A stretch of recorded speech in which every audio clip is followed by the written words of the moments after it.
Paz seja convosco, você que nos acompanha aqui mais uma vez através do nosso canal aqui no YouTube. Nós estamos iniciando aqui mais um estudo bíblico da Palavra de Deus, mais um estudo profético que nós vamos trazer aqui hoje. Lembrando a todos que o último vídeo que nós postamos aqui no canal, falando sobre o capítulo 2 do profeta Daniel, nós estaremos dando sequência aqui, né? Hoje vamos estar falando mais especificamente sobre o capítulo 7, que é uma sequência desses estudos, falando sobre a história mundial, né? Sobre os reinos da história mundial, onde nós queremos mostrar que os reinos mundiais estão na mão dos homens até que Cristo se manifeste, né? Quando Cristo se manifestar, ele vai estabelecer então o seu reino sobre a face da terra, né? E então vai iniciar ali então o reino milenar, vai iniciar um período de 1000 anos, aonde a terra vai passar por um processo de transformação durante esse período. Então nós cremos que Cristo vem para trazer paz e justiça sobre a terra, não para pegar aqui a sua igreja, o seu povo, e retirar daqui, levando para o céu ou para um outro lugar. Nós temos mostrado em alguns estudos anteriores sobre o reino milenar, sobre a nossa fé no que diz respeito à transformação da terra. Temos por objetivo nesse estudo mostrar então que esses reinos mundiais eles perdurarão até a vinda de Cristo. No capítulo 2 do profeta Daniel, nós vemos ali que o rei Nabucodonosor teve um sonho com uma estátua, e essa estátua, cada parte dessa estátua, ela representa então um período da história mundial, tendo início lá no Império Babilônico, passando pelo Império dos Medos e dos Persas, pela Grécia, né, pelo Império Grego, e chegando então até o Império Romano, né, onde ele perdurou unificado até o ano 476, né, depois de Cristo, e a partir então dessa data se fragmentou em 10 reinos, né? Aí nós já estamos falando dos pés da estátua, né, que tem ali os seus 10 dedos, né, representando então essa divisão do Império Romano, e que nessa ocasião, então lá no capítulo 2 é visto uma pedra, né, cortada sem mãos, a qual atinge então os pés dessa estátua, né, a destrói, e essa pedra se torna um grande monte e enche toda a terra. Então nós encerramos o vídeo anterior falando que essa pedra ela vem para a terra, que é Cristo, destrói todos os poderes mundiais que estão na mão dos homens hoje, e o reino então passa a ser de Cristo e dos seus escolhidos, né? Consequentemente daqueles que vão estar reinando com Cristo sobre a face da terra. No capítulo 7 do profeta Daniel, acontece também algo parecido, só que ao invés do rei, né, ter um sonho, o próprio Daniel é que tem um sonho, né? E nesse sonho o profeta Daniel ele vê 4 animais que se levantam do mar, né? O mar em profecias, né? Você pode acompanhar lá no capítulo 17 do Apocalipse, no versículo 3, e também lá em Jeremias, no capítulo 49, versículo 36 e 37, que ali vai estar mostrando que mar, ventos, significa os povos e as revoluções que há sobre a terra, as guerras, né? E o interessante é que no capítulo 7 de Daniel, no versículo 2, diz que Daniel estava olhando nas visões da noite, né, nos sonhos, e eis que os ventos do céu combatiam no mar grande, ou seja, os povos da terra estavam alvoroçados, né? E nesse momento, Daniel vê então que começam a se levantar 4 animais. O primeiro animal, conforme está aqui no versículo 4 do profeta Daniel, era como um leão, né? E ele tinha asas de águia, e essas águias, quando Daniel olhava esse leão, ele viu que foram arrancadas as asas e foi levantado da terra e posto em pé como um homem. Então se lembra que lá no capítulo 2 de Daniel, versículo 38, mostra que Daniel era o rei, né? Daniel mostrando para o rei que ele, Nabucodonosor, tu és a cabeça de ouro, está lá em Daniel 2, 38, 39, tu és a cabeça de ouro, ou seja, colocando o homem como sendo o início ali daquele império, representando então ali o Império Babilônico. Então aqui esse leão também simboliza a mesma coisa. Esse leão aqui representa o mesmo Império Babilônico, o mesmo Império Babilônico. O segundo animal era semelhante a um urso, e ele tinha na boca 3 costelas, né, representando o Império Medo-Persa, né, o urso aqui representa o Império dos Medos e dos Persas. E essas 3 costelas que eles trazem na boca, historicamente, nós vamos ver que para eles se levantarem, né, no poder, eles tiveram que derrotar 3 reinos, que foi a Lídia, o Egito e o Império Babilônico, o próprio Império Babilônico. E também diz aqui que esse urso, no capítulo 5, ele levantou-se mais de um lado, né? E nós sabemos que o Império dos Médios e dos Persas ele teve como 2 principais governantes, o rei Ciro e o rei Dario, né? Um desses se levantou mais porque era mais forte, né? Então todas essas características mostram que a profecia traz para esses reinos mundiais. O terceiro animal, né, que aparece aqui no versículo 6, né, diz que depois disso continuei olhando e eis aqui um outro semelhante a um leopardo. Esse leopardo ele representa aqui a terceira parte da estátua. Então eu quero que você que está nos acompanhando aqui veja o nosso estudo, se você ainda não viu, o nosso estudo anterior falando sobre o capítulo 2, onde cada parte da estátua representa um dos impérios. Então nós aqui estamos falando que cada animal também representa uma dessas partes desse império, né? Ou seja, a cabeça da estátua e o primeiro animal, que é o leão, representam o mesmo período, o Império Babilônico. Os peitos e os braços da estátua e o segundo animal, que é o urso, representam o Império dos Medos e dos Persas. O terceiro animal, esse que nós estamos falando, que é o leopardo, que tem 4 cabeças, conforme diz aqui no versículo 6, representa a terceira parte da estátua, né? O ventre e as coxas de bronze representam o Império Grego. Só que aqui nos animais ele traz mais características, né? Porque veja bem, aqui no versículo 6, esse animal, esse leopardo, ele tinha 4 cabeças.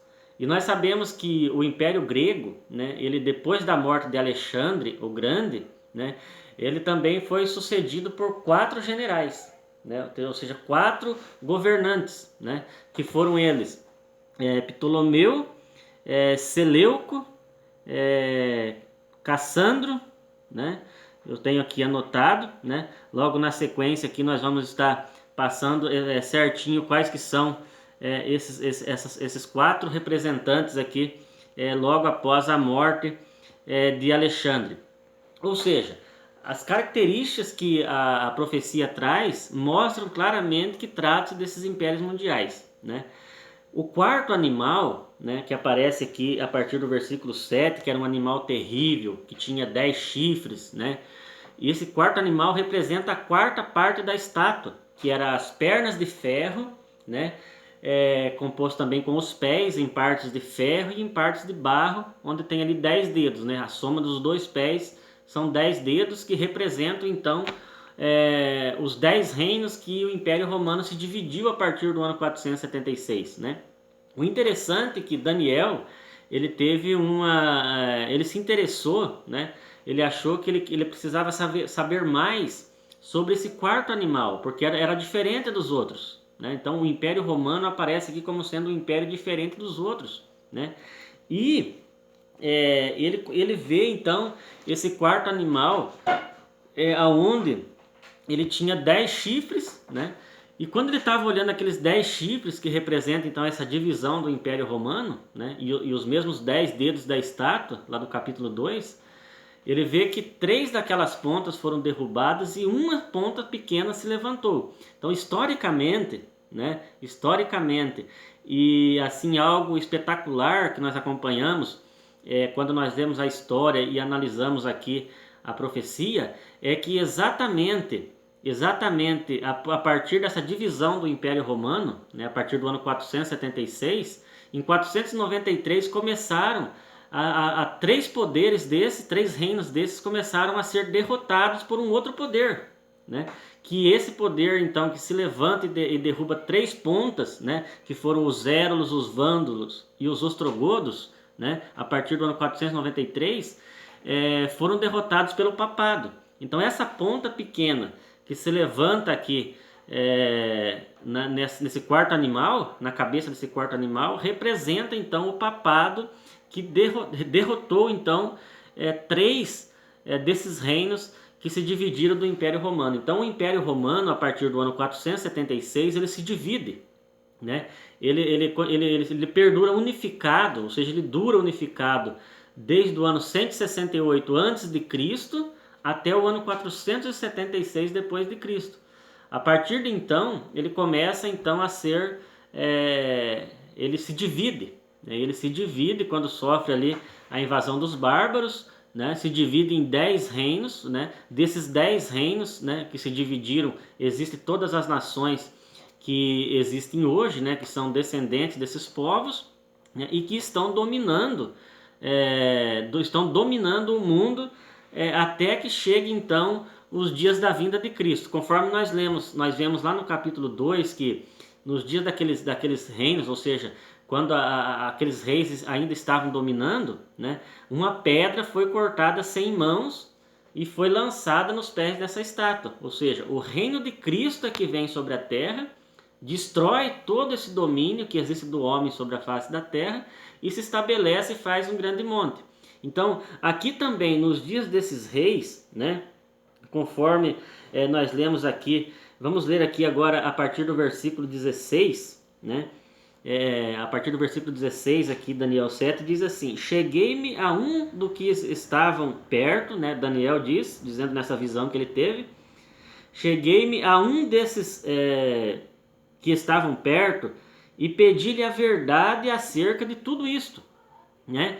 Daniel pediu, me mostre o que significa tudo isso, toda essa visão, né? Então você tem que pegar aqui a profecia e ler toda ela. Nós estamos resumindo aqui para o vídeo não ficar muito longo, não ficar muito cansativo. Então Daniel chega e pergunta o que tudo aquilo significava. E ele me disse e fez-me saber a interpretação das coisas. Olha só que interessante. Aí diz, versículo 17, esses grandes animais, que são 4 reis ou 4 reinos, que se levantarão da terra. Mas os santos do Altíssimo receberão o reino, ou possuirão o reino para todo sempre, e de eternidade em eternidade. Ou seja, enquanto esses reis que ainda estão no poder, né, estiverem dominando, né, estará o mundo na situação que existe hoje, nesse caos, né? Essa situação que nós acompanhamos politicamente, né, tudo dando errado, né? Mas o dia que Cristo se manifestar, tudo isso vai deixar de existir, né? Porque o reino vai ser de Cristo, o domínio vai ser de Cristo, e aqueles que estão servindo a Deus em verdade, né, estão em obediência aos mandamentos de Deus, fazendo tudo aquilo que agrada a Deus, vão possuir o reino. Vão possuir o reino de eternidade em eternidade, para sempre, né? Da mesma forma que a pedra atinge a estátua e permanece aqui, né, para purificar, o reino de Cristo é para purificar toda a terra, também aqui no capítulo 7 mostra, né? E interessante que no versículo 27 ainda diz: e o reino e o domínio e a majestade dos reinos debaixo do céu serão dados ao povo dos santos do Altíssimo. E o seu reino será um reino eterno, e todos os domínios o servirão e lhe obedecerão. Então, nós estamos resumindo aqui, tem muito mais detalhes aqui dessa ponta pequena, né? Essa ponta que ela diz que persegue os santos, né? Então nós vamos deixar aqui para que você possa entrar em contato conosco. Nós vamos estar dando mais detalhes, né, aqui desse estudo. Nós vamos estar passando aqui o que representa realmente essa ponta, conforme nós já dissemos, né, o que foi essa perseguição aos santos, né? A partir aqui no versículo 25, né, diz que essa ponta ela proferiria palavras contra o Altíssimo, destruiria os santos do Altíssimo, cuidaria em mudar os tempos, a lei, né? Então nós vamos ver um período de tempo que essa ponta, esse reino ia dominar, né, sobre os santos, né, iriam dominar sobre o mundo. Então nós vamos dar todos esses detalhes, né, num próximo estudo, né, ou se você quiser entrar em contato conosco, nós vamos estar deixando aqui na descrição o nosso contato, tá certo? Então busque o conhecimento das profecias, né, busque o conhecimento das escrituras. E no que nós estamos passando aqui são alguns detalhes, né, para que chame a sua atenção, para que nós possamos estar aí esclarecendo cada vez mais sobre as profecias. Tá certo? Então, um grande abraço a todos, que Deus abençoe a todos. Paz seja convosco.